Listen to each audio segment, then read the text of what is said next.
Three individual medalists from Oregon, including world champion Shericka Jackson, have been named to Jamaica's track and field team for the Commonwealth Games in Birmingham. More in this report.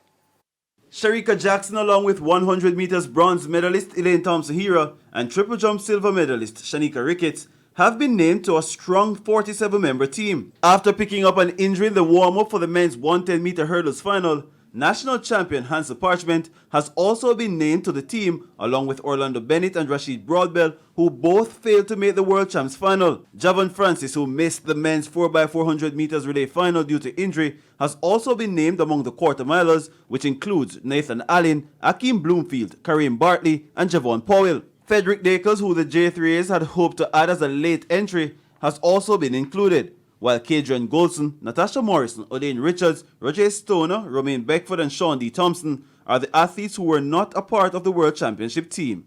Jerome Foster, TVJ Sports.